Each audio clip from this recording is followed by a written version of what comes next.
visioner dan kritis, menjawab, melayani dan memenuhi kebutuhan umat di segala abad.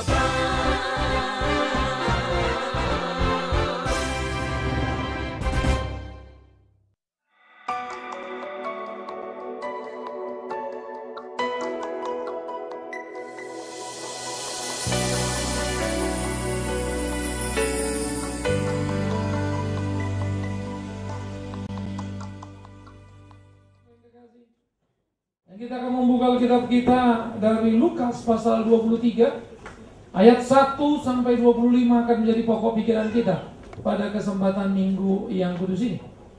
Sesudah kita memikirkan tokoh pertama ahli Taurat sebagai tokoh agama, sekarang kita akan memikirkan Pilatus sebagai tokoh politik. Keterlibatan di dalam kematian Kristus menjadi pemikiran kita yang penting. Saudara-saudara, seperti yang sudah saya katakan, ini menjadi kelima dari seluruh rangkaian-rangkaian 7 seri.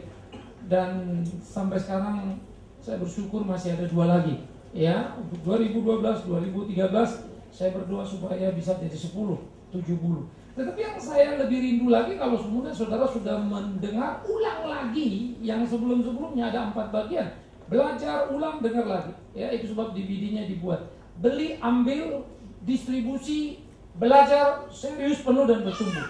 Itu menjadi penting buat kita semua, saudara yang kekasih, sehingga kita bisa mengerti kebenaran itu dengan apa? Dengan tepat, dengan jelas, dengan teliti. Ya, dan saya bersyukur saya boleh jadi berkat. Ya, dan selalu ingat ketika saudara beli DVD, beli buku, saya tidak sepeser pun ambil di situ, karena semua kembali untuk pelayanan. Karena itu saya rindu saudara ambil bagian untuk belajar di situ. Saudara mengerti, itulah kepuasan saya sebagai seorang hamba Tuhan. Saudara bertumbuh dalam iman, itu mimpi saya. Ya, sekarang kita lihat Lukas pasal 23. Kita akan membaca cukup panjang 1 sampai 25 bergantian.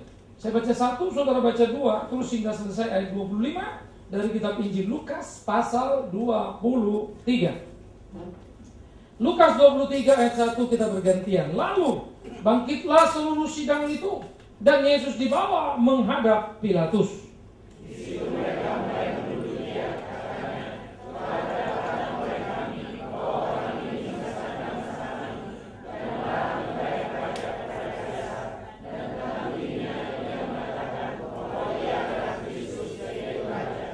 Pilatus bertanya kepadanya, "Engkaukah raja orang Yahudi?" Jawab Yesus, "Engkau sendiri mengatakannya."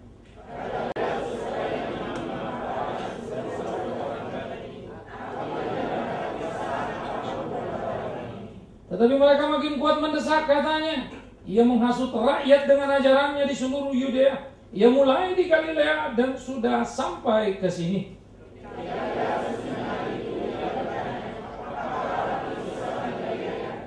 Dan ketika ia tahu bahwa Yesus seorang dari wilayah Herodes, ia mengirim dia menghadap Herodes yang pada waktu itu ada juga di Yerusalem.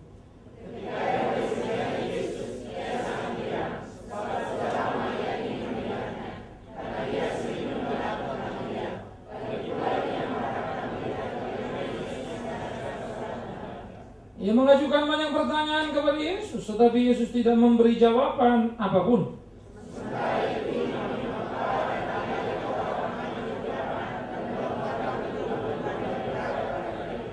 Maka mulailah Herodes dan pasukannya menista dan mengolok-olokkan dia. Ia mengenakan jubah kebesaran kepadanya, lalu mengirim dia kembali kepada Pilatus.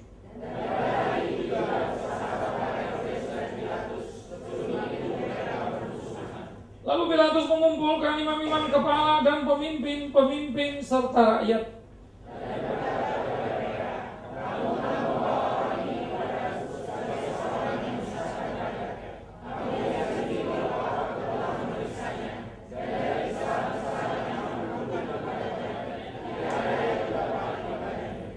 Dan Herodes juga tidak, sebab ia mengirimkan dia kembali kepada kami. Sesungguhnya tidak ada sesuatu apapun yang dilakukannya yang setimpal dengan hukuman mati. Sebab ia wajib melepaskan seorang bagi mereka pada hari raya itu.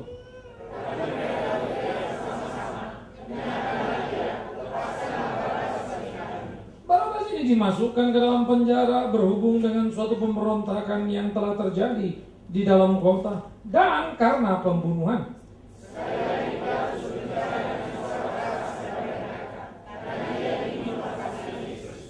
Tetapi mereka berteriak membalasnya, katanya, salibkan dia, salibkan dia.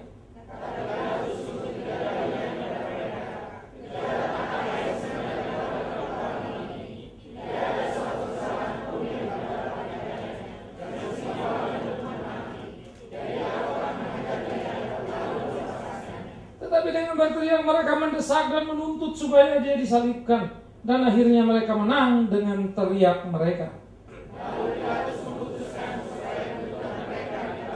25 sama-sama. Dan ia melepaskan orang yang dimasukkan ke dalam penjara karena pemberontakan dan pembunuhan itu sesuai dengan tuntutan mereka. Tetapi Yesus diserahkannya kepada mereka untuk diperlakukan semau-maunya. Saudara-saudaraku yang kekasih, Pilatus adalah wali negeri Yudea, gubernur di bawah otoritas Roma. Wilayah Yudea dan sekitarnya ada di bawah kekuasaan daripada Pilatus dan cukup besar. Ia memiliki kantor benteng Antonia yang ada di Yerusalem, yang kalau sekarang kita pergi ke sana kita masih bisa melihatnya. Dan biasanya kalau kita mempunyai acara Via Dolorosa atau Jalan Salib, memulainya dari sana. Dan rumah mewah di Kaisaria kita juga bisa mengunjunginya. Masih ada sisa-sisa, dan bagaimana dia membuat saluran air sepanjang 40 km untuk menghiasi rumah mewahnya yang menghadap ke laut lepas. Sementara itu Herodes Antipas adalah anak daripada Herodes Agung. Herodes adalah gelar seperti Firaun. Ya. Jadi Herodes yang membunuh Yesus itu, menguber-uber Yesus waktu anak-anak, itu Herodes Agung. Ayah dari Herodes Antipas, yang hari ini menjadi Herodes yang mengambil bagian dalam memutuskan hukuman mati terhadap Kristus. Dia menjadi raja boneka di bawah Roma dengan wilayah Galilea dan Perea dan sekitarnya. Ya, dia punya permusuhan yang serius dengan Pilatus karena Pilatus pernah membunuh rakyatnya dengan semena-mena tanpa seizinnya. Sehingga seluruh keputusan di wilayah itu, gubernur Pilatus, Raja Herodes, dan para imam adalah trilogi yang mempunyai wilayah-wilayah yang bisa diputuskan, diperdebatkan ke Roma sebagai pusatnya. Jadi Herodes punya kekuasaan, ya, tetapi juga punya keterbatasan karena ia harus bergantung kepada ketetapan Roma. Karena itu kalau ada kerusuhan di wilayah jajahan sehingga suplai pajak menjadi terganggu, ada pemberontakan, karena itu berarti pemungutan pajak akan kacau. Nah, Roma akan marah kepada sang gubernur. Jadi tujuan kedamaian bukan perdamaian di dalam jajahan, tetapi tujuan perdamaian daerah jajahan supaya bisa mengkolek money, ya, mengkolek pajak teks yang dilakukan. Nah, jadi saudara yang kekasih, di waktu lampau kita melihat ada situasi yang pelik. Di era seperti itulah Yesus hidup dan melayani. Siapakah Pilatus ini sebagai wali negeri? Pertama, kita perlu mengetahui bahwa Pilatus di dalam posisinya sebagai wali negeri, dia memiliki kuasa penuh hidup matinya seseorang di wilayahnya. Kalau dia mengatakan ketok palu mati, maka matilah. Kalau berkata hidup, maka hiduplah. Tidak ada boleh hukuman mati, tidak seizin Pilatus. Sehingga kekuasaan Pilatus itu sangat-sangat luar biasa besar, menyangkut hidup matinya seseorang, saudaraku. Ia mempunyai kekuasaan yang sangat hebat, dan bukan itu saja, dia juga mempunyai hak veto terhadap tiap keputusan-keputusan yang dibuat oleh mahkamah agama. Sehingga kalau mahkamah agama berkata orang ini harus dihukum mati, tunggu dulu izin Pilatus. Pilatus setuju apa tidak? Itu sebab Yesus dibawa kepada Pilatus karena mereka sepakat Yesus harus dihukum mati, tetapi harus ada ACC dari Pilatus. Itu sebab dibawa kepada Pilatus. Nah, di situ keterlibatan Pilatus karena ada di bawah wilayah politik hidup mati seseorang. Mengapa dia mencampuri urusan agama dan hidup mati? Karena mereka juga punya kepentingan supaya di dalam ranah agama juga jangan ada kekacauan. Karena kalau kekacauan, ingat tadi, income tadi bisa terganggu. Jadi saya pikir orang-orang dulu mengelola segala sesuatu itu begitu hebatnya, luar biasa setengah mati. Dan bagi saya ada hal yang tidak patut di republik ini, bagaimana mengelola kehidupan bernegara. Ya, itu sebab tidak heran kalau banyak uang terbang dari republik ini. Ketika orang tidak punya kenyamanan, ketenangan, dan kepastian, uang akan disuplai di luar. Ya, saya suka mendengar kata kawan-kawan, Pak, uang mana punya agama? saya Kristen, uang saya kan tidak. Ya, saya suka kalimat itu sebuah kejujuran, saudara. Sekarang bukan kita nggak mau taruh di sini, Pak, tapi kalau nggak ada jaminan bagaimana? Jangankan uang kita, orang kawan kita ajak kemari. Ya, nah karena itu sebetulnya keresahan yang terjadi, tidak adanya ketenangan akan menimbulkan kekacauan yang berdampak pada ekonomi. Menarik saudara yang kekasih, di waktu lampau 2000 tahun yang silam, Roma sudah memikirkan itu. Menjajah, bukan menindas, memberikan kenyamanan ketenangan untuk mengkolek teks terus-menerus. Hebat saudara. Dan kalau tidak ada pergolakan, dia tidak terlalu pusing untuk mengirim tentara, bukan? Jadi daerah kekuasaannya besar, tetapi aman. Bahkan kalau dia bisa mendapat simpati dari orang yang dijajah, dia bisa memakai orang ini untuk menyerbu lagi yang ke sebelah sana. Lalu saling baku pukul untuk Roma. Best of the best in the political. Ya, kalau kita mempelajari Roma itu menarik, saudara yang kasih. Nah, Pilatus jadi punya hak veto terhadap keputusan-keputusan agama yang dilakukan oleh para imam. Ya, dan dia juga mengatur kehidupan beragama dalam hal ini bait suci yang sudah dibawa kekuasaan Roma. Bagaimana pemeliharaan dan pendistribusian keuangan sekaligus bagaimana pemakaian daripada keuangan perbendaharaan bait suci. Dia ambil bagian di sana. Karena memang tidak ada ruang untuk orang mulai memikirkan sebuah pemberontakan, maka sebuah institusi diatasi, diawasi dengan ketat. Kamu boleh pakai dan kamu boleh beribadah, kita rawat, kita urus. Itu hebatnya. Inggris menjajah mirip Roma. Siapa yang dijajah Inggris tidak pernah menjadi celaka dan bodoh. Siapa yang dijajah Inggris selalu mendapatkan keuntungan dalam tanda petik, sekalipun penjajahan merugikan. Tidak ada negara Commonwealth, ya, bekas-bekas jajahan Inggris yang kemudian tidak maju. Bahkan India sekalipun sebetulnya itu maju. Hong Kong jauh lebih bagus daripada China dan lainnya. Ya, sehingga Cina daratan itu kemajuan mulai dari Hong Kong yang lebih cepat melejit. Ya, India sangat luar biasa sebetulnya dalam kemajuan dan knowledge mereka begitu tinggi. Sayang, kasta melemahkan mereka. Andai kata di India tidak ada kasta, dia salah satu raksasa dunia yang luar biasa. Karena mereka akan menguasai IT sesuatu yang dikasih. Orang Amerika boleh bikin hardware, tapi softwarenya itu otak-otak India semua yang memang ribet, rumit, cocok dengan komputer. Jadi orang India itu mikir luar biasa sekali, orang-orang hebat. Ya, nah jadi kita bisa melihat bagaimana negara jajahan Inggris begitu maju, begitu pula negara jajahan-jajahan di Roma diberikan kemungkinan oleh mereka diatur sesuatu sedemikian tertibnya. Tetapi Herodes yang memang dikenal sebagai seorang kasar, pendendam, pemarah, dan sangat ambisius, orang yang suka juga dengan kemewahan. Ya, dia bermusuhan dengan para imam karena dia dianggap pernah menodai seputar Yerusalem, kota suci, dengan membawa berbagai simbol-simbol patung-patung kaisar. Padahal orang Israel percaya jangan ada ilah lain di hadapanmu, jangan membuat patung apapun. Nah, patung itu sengaja ditaruhnya di dekat-dekat bait suci. Maka imam-imam marah, lapor sama kaisar, mengajukan keberatan, sampai kaisar memerintahkan penarikan itu. Lalu dia mengganti lagi tamen-tamen, ya apa namanya ini, perisai-perisai, yang tapi gambarnya adalah berhala-berhala dari Roma, kepercayaan terhadap dewa. Mereka protes lagi. Lalu kemudian Herodes sempat marah kepada orang-orang imam, dan pada waktu itu imam-imam punya tentara juga. Ya, dan Herodes mengerahkan intelnya, pasukan khususnya, pasukan rahasianya membantai beberapa daripada orang-orang tentara para imam, lalu mencampur darah mereka dengan darah korban. Wah, itu menjadi penghinaan luar biasa. Musuh tegang setengah mati antara Yahudi dan Herodes.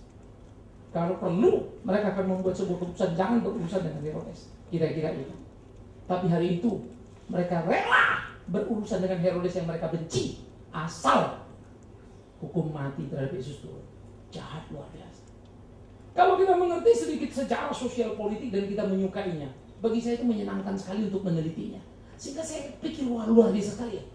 Sehingga dalam suasana seperti itu, suasana yang dibaluti dengan keputusan-keputusan politis, dari bermain siasat dan trik, itu terasa sekali dalam semua hal ini. Termasuk hubungan Pilatus dengan Herodes. Jadi dia bermusuhan dengan para imam, imam benci setengah mati.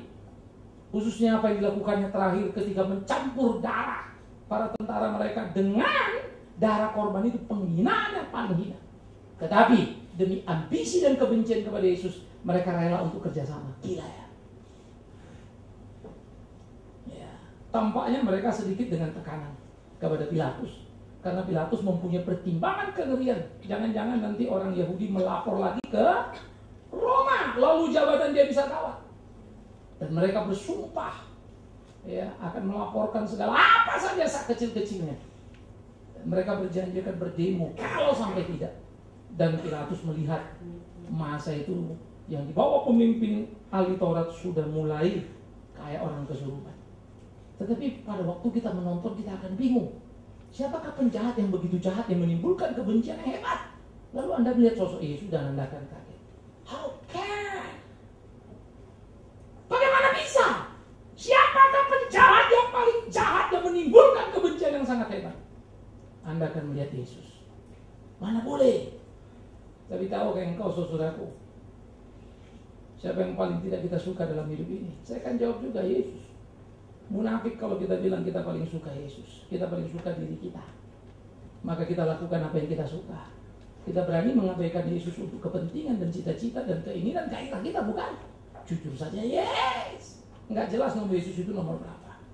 Kalau saya nomor 1 pada diriku, mungkin istriku, anakku, hartaku, dan lain-lain nomor 2, 3, dan sekian. Yesus entah nomor berapa itu. Tetapi dalam jahatnya aku sebut nama dia, Yesus Tuhanku. Bukankah ahli Taurat sama? Kami melakukan perintah, tapi mereka bunyi Yesus anak Allah. The ironi. Jadi itulah agama. Itu sebab saudara mungkin tahu terbiasa kupingmu di gereja, kau anak Tuhan, kau berapa diberkati Tuhan, kau melayani Tuhan sungguh-sungguh. Hari ini saya bilang, stop, periksa dirimu baik-baik. Hatimu tidak akan bisa mendustai kebenaran itu. Karena itu berdialoglah antara engkau dan Tuhan, aku dan Tuhan. Mari kita sama-sama berhadapan dengan Dia. Dan kita temukan diri kita supaya kita jangan tersasar oleh ambisi dan perasaan yang salah, berpikir sudah melayani Dia padahal Dia tidak suka dengan hidup kita. Ahli Taurat bersekongkol dengannya.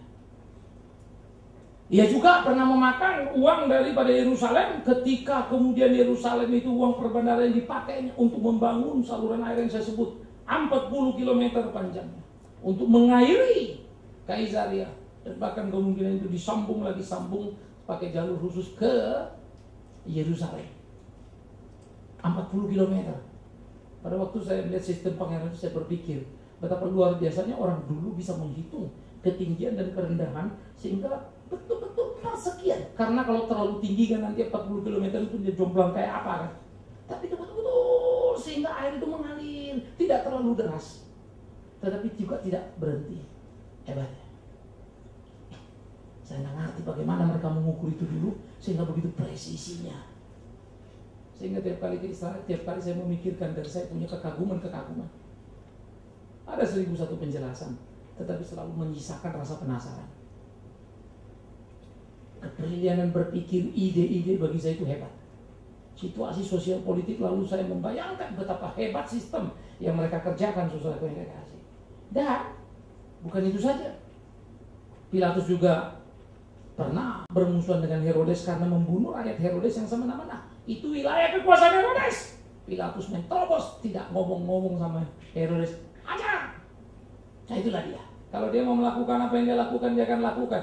Seorang pemarah. Dan kalau dia tidak suka, dia mendendam. Memang dia seorang pendendam yang perasan. Pilatus memiliki kekuasaan politik yang sangat besar. Tetapi seperti yang saya katakan tadi, bertabiat kasar. Pendendam, pemarah. Suka kemewahan dan tidak peduli orang selain orang yang dia suka. Pada zaman itu Yesus hidup. Dulu Yesus lahir di zaman Herodes Agung yang juga maniak. Seorang yang tidak boleh mendengar orang lain ingin menjadi raja seperti dia, paranoid yang gila, dan dia memerintahkan bunuh semua orang pengikut Yesus. Indonesia, saya lalu pikir-pikir bagaimana sejarah itu begitu rupa sehingga Yesus dari lahir sampai matinya dikelilingi suasana politik yang sangat busuk luar biasa. Tetapi hanya saya ngerti, tidak ada satu situasi politik yang salah dalam hidup ini. Di tengah-tengah kehidupan kita, yang salah adalah kita bagaimana memainkan peran kita dalam hari-hari kita. Bukankah lukisan Yesus menjadi lukisan yang sangat indah karena dia melayani di tengah tekanan yang sangat berat? Bukankah lukisan kehidupan gereja Smyrna sangat luar biasa karena mereka justru hidup di bawah aniaya dan tercatatlah kesetiaan iman mereka yang luar biasa. betapa jahatnya kita kalau tidak kerja apa-apa, mau minta ketenangan, kenyamanan dalam hidup bernegara. Karena itu mari kita berkarya untuk itu. Saudara-saudara, apa yang terjadi antara Pilatus di dalam kehidupannya yang begitu luar biasa, yang bergelimang kekuasaan yang begitu hebat, dan dia membuat sebuah keputusan-keputusan yang sangat mengerikan. Benturan kerasnya dengan Yesus, dia menjadi penentu keputusan hidup mati Yesus di pengadilan. Yesus bisa hidup? Bisa, kalau dia berkata tidak salah, not guilty. Itu kalimat yang selalu kita pengen dengar ketika seorang disidang, lalu juri akan membuat sebuah keputusan, guilty or not guilty. Kalimat itu amat sangat angker, berkuasa, mengerikan. Maka Pilatus punya hak pribadi, punya palu untuk menentukan itu. Tetapi heran, dia tidak memakainya dan melemparkan persoalan itu. Penjahat yang paling jahat adalah orang yang harusnya membuat keputusan, tapi melemparnya kepada yang lain, padahal dia tahu apa itu kebenaran. Ingat, mungkin kita salah satu dari Pilatus. Tahu apa yang benar, tahu apa yang salah, mesti kita putuskan. Tapi kita masa bodoh, lalu berkelit supaya kita tidak terlibat di dalamnya. Kita pengecut yang luar biasa. Hidup ini tidak sederhana, saudara. Kadang ada satu situasi saya tidak suka dari situ, tapi harus di situ. Pil pahit itu harus ditelan. Resiko jabatan, resiko posisi harus berani dijalan. Nah, inilah menjadi bagian-bagian yang mesti kita pikirkan di dalam kehidupan kita. Bagaimana kita memerangkap, memainkan seluruh ranah di dalam kehidupan kita. Dan Pilatus menjadi orang oportunis yang luar biasa karena dia mengabaikan kebenaran. Ia memeriksa Yesus dan sendiri berkata dengan mulutnya, "Aku tidak menemukan kesalahan pada orang ini sedikit pun." Andai kata ada kesalahan sedikit, tetap tidak layak hukuman mati. Apalagi tidak ada kesalahan sedikit pun, bagaimana mungkin dihukum mati? Ini kan pelecehan terhadap hukum yang mesti ditegakkannya. Ini kan menjadi sebuah permainan terhadap apa yang harusnya dipimpinnya. Dia adalah dirigen lagu itu, ketika lagu itu kacau seharusnya dia memarahi dirinya, bukan memarahi orang yang di sana. Tetapi Pilatus telah menjadi pemimpin oportunis. Dia menjadi seorang yang kacau balau dalam kehidupannya. Sehingga suara istri yang gelisah dan berkata, "Pilatus suamiku, lepaskan orang ini. Karena dia membuat hatiku terus gelisah. Aku tahu orang ini tidak salah. Lepaskan dia." Ungkapan istri Pilatus bisa kita baca di dalam Matius, dan kita mencatat bagaimana Matius menunjukkan betapa ketidakbersalahan Yesus. Sehingga saksi tidak salah sudah lebih daripada cukup menunjuk dia tidak salah. Dan tidak ada satupun saksi yang menyatakan bisa bahwa dia salah. Bagaimana kemudian ahli-ahli Taurat mengirimkan saksi palsu? Kita akan bicarakan minggu berikutnya. Tetapi bagaimana kita bisa melihat kemudian Pilatus di dalam sikap yang sangat tahu hukum, dan dia tidak menemukan kesalahan, didukung kegelisahan istri yang luar biasa. Tidak ada kesalahan. Mestinya di dalam cinta sama istri, dia harusnya melakukan itu toh. Karena biasanya banyak sekali para wali negeri, kalau kemudian ditugaskan di satu negeri, satu tempat, istrinya biasa tinggal di rumah, mereka yang pergi, lalu mereka kemudian punya selir lagi. Tapi Pilatus membawa istrinya. Tampaknya keluarga yang cukup harmonis. Artinya paling tidak Pilatus pasti sangat mencintai istrinya itu. Atau paling tidak kagum dengan kecantikan istrinya, atau apapun itu. Yang jelas istrinya itu adalah istri yang ikut dengan dia, yang dibawanya. Tetapi ia tidak mendengarkan apa yang diucapkan istrinya. "Aku gelisah, lepaskan dia." Artinya apa, saudara yang terkasih? Berarti ada sesuatu yang lebih hebat daripada permohonan istrinya sendiri, bukan? Ada sesuatu yang lebih hebat daripada hati nuraninya sendiri. Apa itu? Sehingga membuat dia mengiyakan atau menyeluluskan keinginan daripada para ahli Taurat ini. Apa yang membuat lebih besar daripada sayangnya kepada istrinya? Apa yang ada yang membuat lebih besar daripada keyakinannya sebagai seorang pemimpin? Orang ini tidak bersalah. Apa? Pilatus sudah biasa membuat keputusan. Hari ini dia mengalami kegelisahan yang sangat luar biasa. Tetapi dia tidak berani mengambil keputusan yang semestinya. Dalam siasat politiknya, saudara yang kekasih, Pilatus kemudian bermain dengan cara yang sangat cerdik. Pada waktu saya membaca dan memahami dalam trik-trik politik, hebat. Dia bermusuhan berat dengan Herodes. Lalu dia mulai berpikir. Lalu dia mengirim Yesus kepada Herodes. Mengapa? Karena dia mau cuci tangan. Kalau ada putusan dari Herodes, maka aku merdeka. Itu harap daripada Pilatus. Dikirimlah Yesus. Herodes menangkapnya dan senang. Karena memang dia pengen tahu orang ini yang mana yang Yesus ini. Pengen dia lihat. Tetapi ada satu hal yang jadi penting. Ada pengakuan politik daripada Pilatus. Bahwa Herodes punya jabatan penting. Karena Yesus dianggap adalah orang Galilea. Dan gubernur rajanya adalah Herodes Antipas. Jadi dikirim. Satu pihak Herodes senang. Dulu kau bunuh pengikutku. Rupa-rupanya sekarang Pilatus sudah berubah. Dia kirim untuk aku yang memutuskannya. Harga diri Herodes naik. Padahal itulah siasat jahat. Dan itulah politik. Bisa membuat sebuah keputusan yang menyenangkan lawan, padahal itu racun yang mematikan. Maka saya pikir dalam trik politik ya, hai setengah mati ini orang. Jago banget ini. Saya tahu apa yang kamu bikin, tapi saya nggak mau bicarakan. Karena kamu menguntungkan saya, ini yang kita diskusikan. Yang lain ini kita tanam saja di bawah. Sehingga Yesus menjadi sebuah permainan pimpongan saja. Herodes senang, lalu berkata, Pilatus sudah mengakui aku. Dikirimnya Yesus padaku. Tapi dia juga tahu dalam hatinya, dia mau mengumpan aku supaya aku makan racun ini. Tidak, dikirimnya kembali. Apa yang terjadi? Herodes tak menemukan kesalahan si Raja Boneka. Pilatus tak menemukan kesalahan wali negeri gubernur Roma. Lalu apa lagi yang bisa salah? Tapi heran, dua-dua tokoh politik ini sama jahatnya, sama oportunisnya.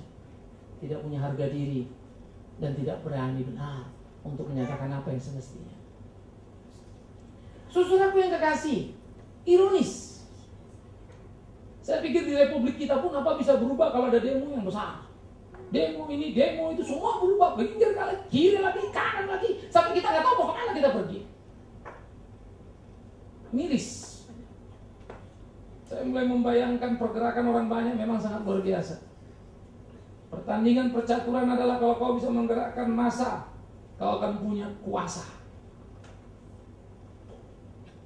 Kalau saya bisa menggerakkan di Jakarta ini 1 juta orang, bargaining position saya akan kuat sekali. Jangankan 1 juta orang, 100.000 orang kompak, bela mati-matian di belakang Pak Bigman. Power saya powerful banget itu. Saya akan jadi orang penting. Saudara-saudara yang kekasih, Pilatus, Herodes bermain dalam kemunafikan sebagai tokoh politik. Si Raja Boneka, si gubernur Roma, lempar-lemparan. Suatu sisi tampak saling menghargai, sungkanitas yang tinggi, tapi di lain sisi saling melempar bom waktu ini. Asal jangan di tanganku. Pada waktu kembali kepada Pilatus, apa yang harus dikerjakannya? Itu sebab dia mengambil air. Dia membasuh tangan dan berkata, tanganku bersih dari dosa orang ini. Mana mungkin bersih karena kau tahu keputusannya apa? Mana mungkin bersih karena kau tahu kebenarannya apa? Mana mungkin bersih karena tanggung jawabmu membuat keputusan, tapi kau tidak membuatnya. Pilatus dengan segala kemunafikan, dengan segala ritual penyucian yang tidak suci itu, dia telah membuat kejahatan yang sangat mengerikan. Karena apa? Dia membiarkan keliaran kebuasan orang dan dia menyerahkan Yesus kepada mereka untuk diperlakukan semau-maunya. Hukum kayak itu, raja kayak itu, gubernur kayak itu, betapa jahatnya. Saudara yang kekasih, pada waktu kita menyorot seperti itu, moralitas dan mentalitas orang sudah habis. Ya, saya bukan pembela agama dan saya bukan seorang Ahmadiyah, tapi bagi saya tetap sebuah kesalahan menganiaya orang yang tidak salah, siapapun itu. Saya muak dengan orang Kristen pada waktu ditim-tim melempar masjid dan menganiaya orang Islam. Salah. Saya muak dengan peristiwa Serbia ketika Islam Bosnia dibantai di Serbia hanya karena mayoritas. Salah. Itu sebab tidak ada hak mayoritas menganiaya yang minoritas. Tetapi saya pun percaya kalau orang Kristen yang mayoritas di Indonesia ini, pasti Islam yang kita bantai. Jadi kita tidak dibantai, tidak membantai. Maaf ya, bukan karena kita lebih baik, kita juga sama jahatnya. hanya jumlah kita kalah. Kita belum jadi Kristen. Jadi itu belajarlah hadir dengan utuh, menghargai orang di sekitar. Hidup tidak sederhana. Jaga mulutmu mencaci maki orang lain, tapi kejahatan tetap harus dilawan. Kebenaran harus ditegakkan. Sayang, sang pemimpin yang bernama Pilatus mengabaikannya. Sayang, Herodes yang punya kesempatan melupakannya. Dan sayang, banyak pemimpin di Republik kita yang mencuci tangannya dan berkata, aku tidak berdosa atas peristiwa ini. Saudara-saudara, tahukah kau Herodes? Akhirnya kemunafikan akan terus bergulir dan memakan korban. Di tengah pemerintahan Tiberius, Pilatus pernah dipanggil dan ditegur. Tiberius mati digantikan oleh Gaius. Pada waktu itu Gaius tidak masuk penjara. Dia berkuasa karena dia kaisar Roma. Ya. Pada waktu pemerintahan Gaius, sejarah mencatat Pilatus dipanggil ke Roma dan dipaksa bunuh diri. Membaca peristiwa itu saya mulai berpikir, kegelisahan, kengerian banyak orang dan perjalanan hidup yang panjang di depan. Jangan merasa menang sekarang kalau kau dalam kejahatan, karena kehancuran sedang menunggumu dan membantaimu di belakang. Dia akan menghajar. Karena itu berhati-hati.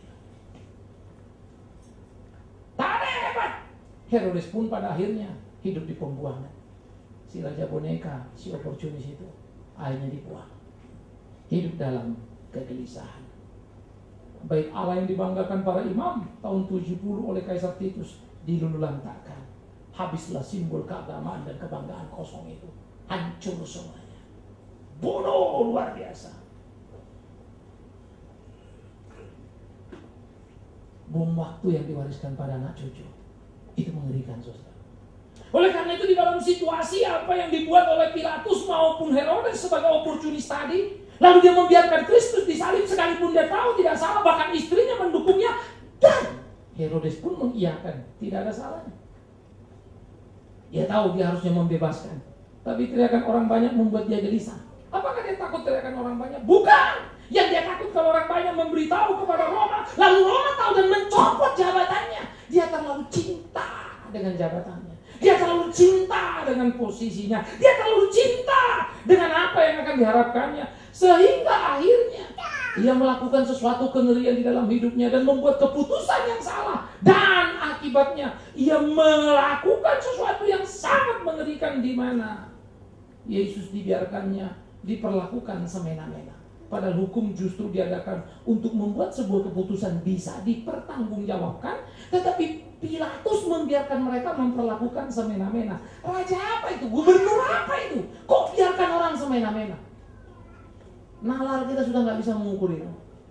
Sudah tidak bisa dipahami. Itu sebab pada waktu Paulus yang adalah warga negara Roma dan dia membelinya sejak kanak-kanak, dia mendapat semacam PR istilah kita begitu ya, sehingga dia punya warga negara Roma. Pada waktu dia dicambuk, dia protes, dia ajukan dan dia banding sampai ke Agripa. Banding, saya warga negara Roma, kenapa dicambuk? Mereka ketakutan yang mencambuk, karena mereka cambuk, mereka pikir Yahudi. Ternyata dia Yahudi dengan warga negara Roma. Warga negara Roma dengan oleh alasan apapun tidak boleh dicambuk. Yang mengagumkan lagi dari sistem Roma, sekalipun Paulus Yahudi, darahnya asli, karena dia punya keluarga negara Roma yang memang bisa diurus dan diurus orang tuanya sejak anak-anak, karena orang tuanya orang terdidik dan punya uang, dan dia punya uang untuk sekolah di bawah Gamaliel. Itu dihargai. Maka siapapun yang melakukan kesalahan, orang Roma tulen asli yang hak warga negara ada pada dirinya, jabatnya hebat, pejabat kepala penjara, tetap bisa gawat di hadapan kaisar. Hebatnya. Zaman dulu sistem hukum di Roma, wow, hebat saudaraku. Itu negara penjajahan. Jadi orang punya hak hukumnya itu hebat, sesuai dengan ketentuan hukum yang ada. Bagi saya itu mengagumkan. Maka kalau orang bilang hukum adalah jenderal di atas segala-galanya, is true. Itu sebab ketika dia dibiarkan liar, maka ketidakpastian akan melanda. Semua akan mengalami kekacauan. Kengerian yang sangat menakutkan.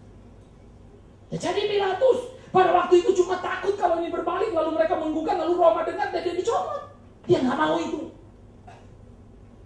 Sehingga diabaikan istrinya yang gelisah itu. Diabaikan hati nuraninya sendiri. Diabaikannya juga keputusan Herodes yang sudah meneguhkan keyakinan akan ketidaksalahan. Dicucinya tangannya untuk menyelamatkan jabatannya. Saudara yang kekasih, satu kawan bertemu dan kita ngobrol. Pada waktu itu saya diajak ketemu seorang menteri. Selesai ketemu terus kita ngobrol-ngobrol, lalu dia cerita sama saya. Ya, menteri ini ceritanya mau bikin sekolah, lalu kita diajak terus ngomong-ngomong ide kita tentang nikah dan seterusnya. Tapi pada waktu itu saya sudah memprediksi dari sebuah diskusi itu nggak bakal jalan ini, karena terlalu politis, semangatnya nggak ada. Ya, dan rasanya untung juga saya tidak terlibat, karena kemudian jadi kasus. Karena mau ambil dari sana, ambil dari sini, semua supplier ada aturan gitu kan. Tapi untuk bangun sekolah, lalu saya pikir-pikir dipungutnya 10 perak, dikirimnya 2 perak ke sana ya, 8 perak dimakannya. Saya pikir-pikir gila juga ya. Nah kemudian satu orang cerita, Pak dia itu Kristen. Terus kemarin dia menunaikan satu ibadah yang luar biasa lah. Saudara-saudara, dibungkusnya agamanya, karena dia sudah punya posisi cukup penting. Karena kalau tidak, dia akan dicomot. Garisnya susah. Saya punya seorang abang yang kemudian saya kenal sesudah karena sama-sama sirait begitu ya. Dan saya sering pelayanan di rumah dia, dulu seorang preacher. Kau tahu deh, mestinya pangkatku ini sudah mejen ini, dan aku bisa pensiun dan itu hitunganku. Ya dipanggil jenderal itu aku. Cuma satu kalimatnya, ini suratmu, naik kau mejen, tinggal ku tanda tangan. Tapi tolong aku, lu kenapa Pak? Ganti agama. Gak ku tunggu lagi, langsung ku bilang, kau tanda tangan itu Pak, naik aku mejen. Tapi ini agama. Tapi kalau ini agama aku Bapak tidak tanda tangan, jangan Pak. Siap, laporan. Dia balik. Ku tinggalkan. Merah mukanya. Lebih bagus aku brigjen, asal bisa aku bikin merah muka jenderal itu. Oh, saya kagum juga ya. Saya bilang, abang ini betul-betul batu. Apa itu dek? Batu Batak Tulen ya. Harga diri terus tinggi. Tak, balik. Akhirnya dia pensiun brigjen. Padahal orangnya pintar. Ya, dia lama di Kapaksi dan mengelola itu. Pembelajar hebat, cukup bersih, tapi berhenti karena dia tidak mau mengganti agamanya. Herodes mulus, Pilatus mulus, karena rela menjualnya. Bagaimana dengan kita saudara yang dikasih? Akankah kita juga menjual keimanan, keagamaan kita supaya kita langgeng dalam hidup kita?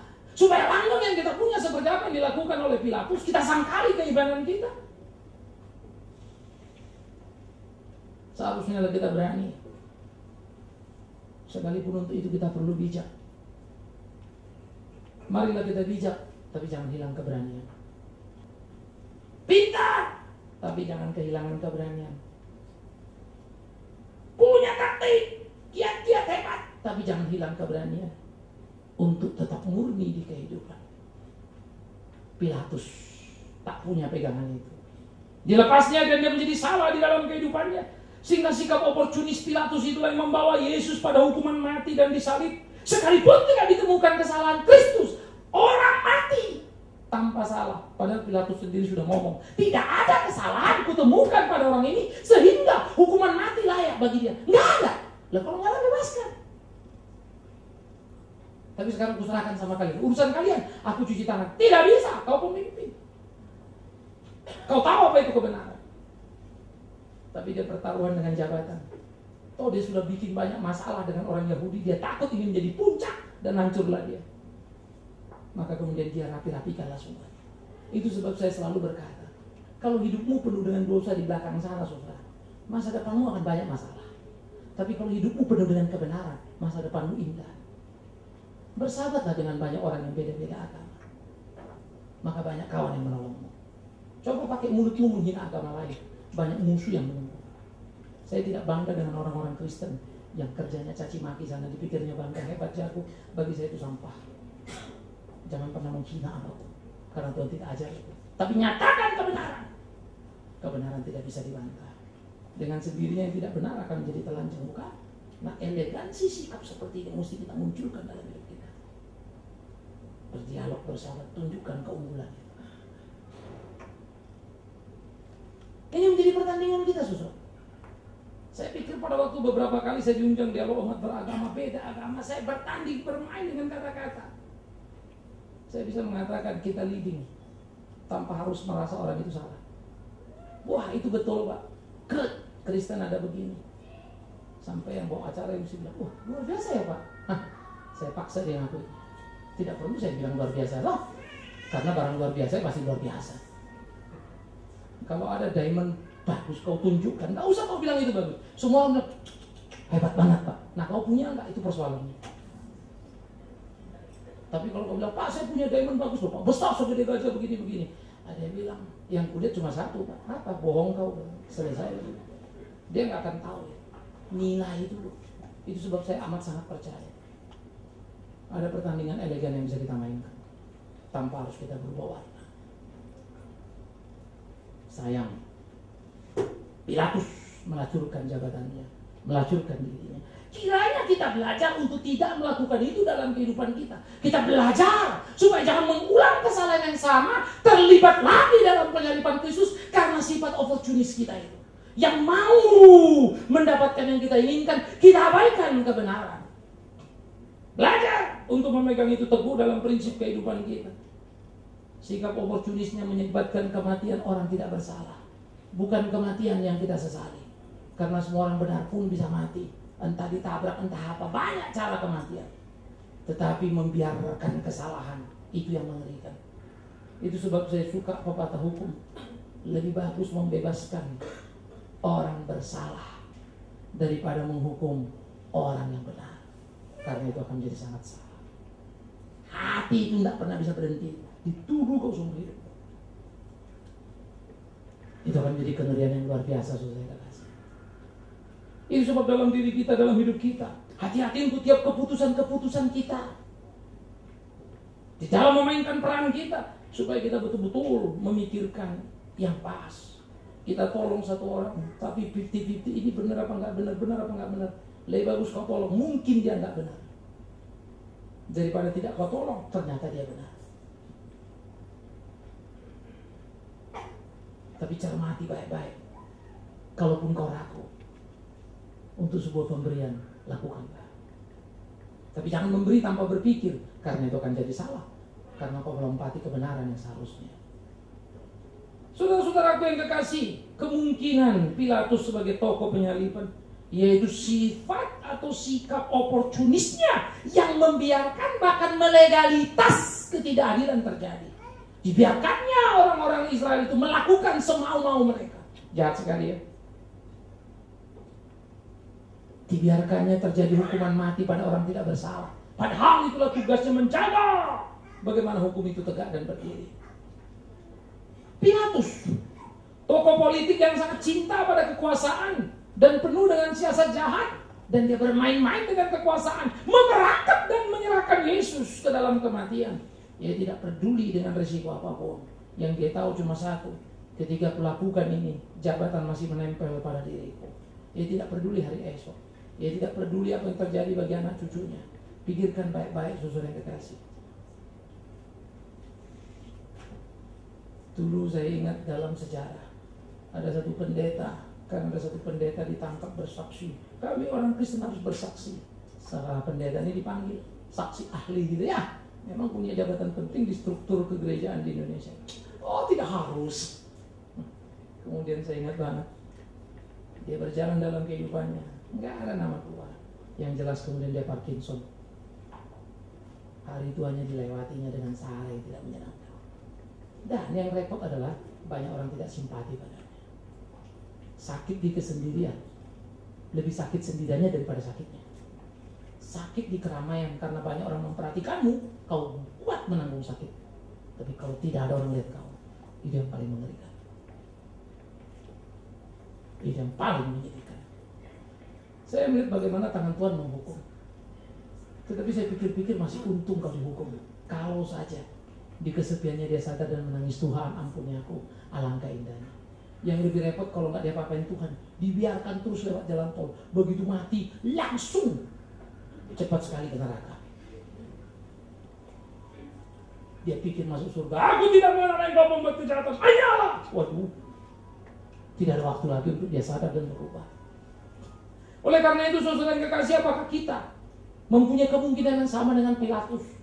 Menjadi tokoh-tokoh yang kemudian menyalibkan Yesus dalam aplikasi kehidupan seharian kita sekarang. Mengkhianati namanya. Tapi yang pasti, ketakutan telah membuat banyak orang menuliskan di rumah-rumahnya, ini bukan rumah Kristen, ini bukan rumah orang non-pri, ini rumah milik pribumi, bukan Kristen. Semua orang berani asal selamat. Saya mengerti ketakutan itu. Dalam hal sekejap gitu orang pasti ngambil jalan pintas ya. Tetapi yang saya tidak mengerti adalah sebetulnya di mana peran kita sebagai gereja. Apa yang kita dengar sebetulnya tiap minggu membuat kita bisa berpikir seperti itu. Pasti ada kekacauan. Maka demi Tuhan yang hidup. Kalau Tuhan mau kau hidup, kau akan hidup. Tapi kalau kau dijaga ribuan tentara dan Tuhan mau kau mati, kau akan mati. 1000 senjata menombakmu, Tuhan mau kau hidup, kau hidup. Tapi jangan coba-coba orang bilang, jangan lempar senjatamu sini, Tuhan mau aku hidup. Itu kau yang bilang. Mati kau. Jadi jangan coba itu Tuhanmu. Saya pikir orang Kristen banyak kelewatan kurang ajar, kakak sama sini, teriak tantang semua orang. Ya habislah. Ya, saya jengkel dengan peristiwa temanku, yes. Tapi kejengkelan saya terhadap pembakarnya lebih jengkel lagi kepada orang yang sok tahu, yang merasa dirinya paling hebat. Saya agak muak dengan orang ketika salah dia melibatkan orang lain jadi korban. Orang jagoan, kalau dia salah dia maju sendirian. Saya yang salah, mari. Itu hebat. Harus itu hidup kita. Jangan takut kalau memang kita bikin salah. Jangan buat salah kedua dengan melibatkan orang lain. Kau salah, selesaikan salahmu dengan cara aku salah. Yesus sendiri pun menuntut pengakuan dosa. Itu sebab ketika kita melakukan bagian-bagian seperti ini, kita perlu sebuah kehati-hatian, kita perlu bijaksana. Ya, dulu suatu dokter sebetulnya sih, ya, tulis bikin selebaran. Allah itu berhala Islam, masuk kemana-mana, masuk Jawa Barat, ngamu Jawa Barat. Fatwa, mati sama orang ini, kurang ajar, dia terbang ke Amerika. Yang tinggal di Jakarta, babak belur semua, khususnya Jawa Barat. Saya mencermati ketegangan yang terjadi di Jawa Barat. Kita punya data semua, penutupan gereja cenderung meninggi terus. Saya perhatikan berbagai kasus terjadi. Orang Kristen juga pemicunya. Sudah minyak tumpah di mana-mana. Hati-hatilah, nggak apa-apa minyak bensin itu, asal jangan ada puntung rokok. Ini ada puntung rokok, ya selesailah, terbakar semua. Lalu gue bilang, cuma puntung rokok Pak. Ya puntung rokok, tapi bukan di sungai ini, bensin itu. Apa nggak bisa boleh itu bensin? Sayang, terbakar semua. Lalu dia enak aja pergi. Saya bayangkan Pilatus kurang ajar ya, cuci tangan, udah pergi. Itu bentuk lainnya. Tak berani dia bertanggung jawab atas putusannya. Cuci tangan aku, dosa kalian ya. Jangan pernah begitu saudara. Kalau ada sesuatu terjadi dalam hidup ini, berusaha untuk terakhir pergi, selesaikan semuanya. Jangan pengecut dan melarikan diri. Goncang gancing dalam gereja, kita bertanding dalam kebenaran. Jangan oportunis cuma ikut-ikutan orang dan kemudian kau menghilang. Itu sikap tidak baik. Berdiri tegak.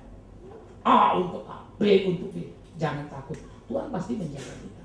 Jangan takut, Tuhan pasti melindungi kita. Oleh karena itulah apa yang dilakukan Pilatus, kalau kita melihat sejarah, ironis. Dia dipaksa bunuh diri, persis seperti dia membiarkan Yesus terpaksa dibunuh. Yesus tidak salah ya, mestinya bebas, dibiarkannya dibunuh. Tapi kemudian pemerintah Roma melihat kesalahannya di kemudian hari, kemari kau, silakan bunuh diri, atau algojo yang menghabisimu. Karena kalau disuruh bunuh diri itu masih kehormatan itu. Karena kalau algojo yang membunuh di depan masyarakat, di depan rakyat, penghinaan. oportunis kan? Seperti sikap oportunisnya membiarkan Yesus mati, begitulah oportunisnya kematian dia sendiri. Ayo silakan bunuh diri. Lalu besok diumumkan, oh dia sudah mati di kamarnya. Nah, itu masih ada kehormatan. Tapi semua orang juga tahu. Tapi kalau sampai dia mati dipenggal oleh algojo di depan orang lain, itu penghinaan. Oportunis, itu oportunis. Apa yang kau tabur, itu kau tuai. Tapi itulah saudaraku yang kekasih, mari belajar hidup dalam kebenaran itu. Jangan sampai kita bertanding bermain dengan kemunafikan seperti Pilatus itu, dan kita terjebak berputar-putar di sana. Belajarlah transparan, ya untuk ya, tidak untuk tidak. Tuhan akan memampukanmu menanggung resikonya, karena aku akan berkata, tidak ada hidup benar tanpa resiko. Jangan mimpikan itu. Kalau kau pikir kau hidup benar, Tuhan jaga lalu nggak ada resiko, salah besar. Justru dengan hidup benar, Tuhan jaga kau untuk menikmati resiko itu. Pikirkan baik-baik, supaya kau punya penghormatan memikul salibnya Tuhan yang hebat. Siapa yang tidak mau menderita untuk Tuhan? Akan kukatakan kalimat ini. Tuhan sendiri berkata, dia tidak layak bagiku. Siapa yang tidak mau menyangkal dirinya, tidak mau memikul salibnya, ia tidak layak bagiku. Kiranya kita kuat dan tangguh, sehingga tidak oportunis dalam sikap hari-hari kita, dan kita tidak melibatkan diri pada kekacauan seorang Pilatus terinspirasi bahkan menirunya. Tetapi kita mulai berani tegak berdiri dan menyuarakan kebenaran, melakukan apa yang menjadi kehendak Tuhan, sehingga sungguh-sungguh betul-betul hidup kita itu menjadi hidup unggul yang tidak terbantahkan, menjadi hidup yang hebat, yang memuliakan nama Tuhan. Ini yang mesti kita pikirkan, saudara. Camkan dan pikirkanlah bagian yang kedua ini. Kita sudah menemukan ahli Taurat yang jahat mengerti kebenaran. Hari ini mungkin kau akan berkata, ya Pak, ngertilah, Pilatus itu kan bukan orang Kristen. Ya, Pilatus juga bukan beragama Yahudi. Ya, Pilatus itu kafir. Maafkan aku, kemarin tokoh agama sudah cerita itu. Dia sendiri penjahat yang hebat, padahal dia mengerti kebenaran. Ini bukan soal tahu apa enggak tahu. Ini soal kau punya hubungan apa tidak dengan dia. Kau mencintai kebenaran apa tidak. Pilatus memang tidak tahu hukum Taurat, tapi Pilatus tahu apa itu kebenaran. Pilatus memang tidak tahu apa kekristenan, tapi dia tahu apa itu kebenaran. Yesus tidak bersalah, hukumannya bebas, murni. Tetapi dia tidak berikan itu. Dia cuci tangan, dia lepaskannya, padahal dia tidak boleh begitu. Dia tahu kebenaran, tahu kebenaran adalah hukumlah orang sesuai dengan kesalahannya. Dia tahu kebenaran hukum yang dipegangnya, hukum Roma, dan dilanggarnya. Apalagi kita orang Kristen, kita tahu hukum Allah, jangan pernah melanggarnya. Biarlah Tuhan menolong kita, saudaraku yang kekasih, menuntun kita, membimbing kita, mengayunkan langkah kita. Kita melihat berbagai hal di sekitar 7 tokoh yang mungkin terlibat dalam kesaliban. Dan jangan lupa, aku tidak sedang mengajarkan fakta-fakta itu kepadamu, tapi aku mau dari fakta itu kita belajar. Adakah kita di sana terlibat di kekinian waktu kita? Karena demi Tuhan yang hidup, kita mungkin selalu merasa kita suci, kita baik, kita luar biasa karena kita ke gereja. Oh, karena kita pelayanan, karena kita ini. Ingat, ahli Taurat juga. Oh, karena saya punya jabatan, saya penting, saya bisa bantu ini itu. Ingat, Pilatus pun. Semua ada di situ, tapi mereka salah. Semoga jangan sampai kita temukan kita salah. Tanya dirimu, berdialoglah dengan batinmu. Tuhan menolongmu, Tuhan memberkatimu. Amin. Tundukkan kepala. Mari kita berdoa, saudaraku yang kekasih. Di dalam batin kita menerawang, kita melihat, kita memikirkan sejauh mana kita hidup sungguh-sungguh seperti yang Tuhan mau. Atau mungkin kita juga menjadi oportunis seperti Pilatus.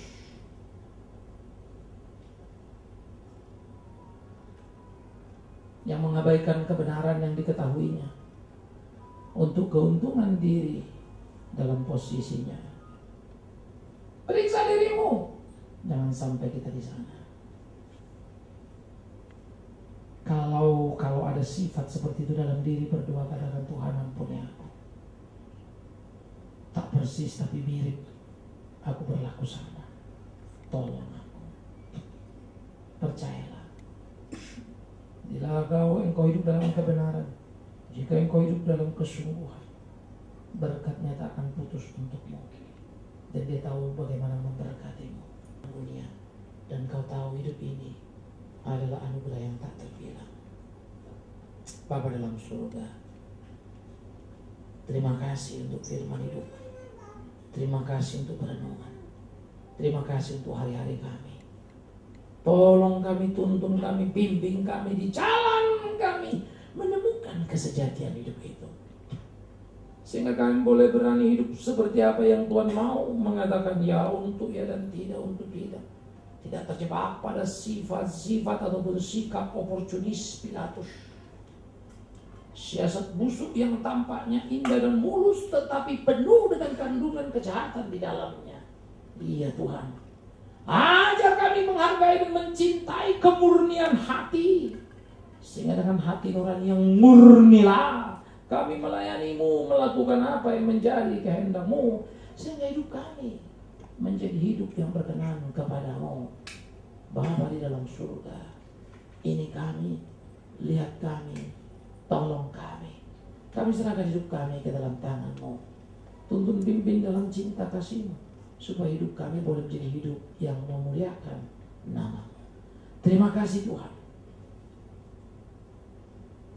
Kuatkan kami, mampukan kami di dalam kelemahan kekurangan kami.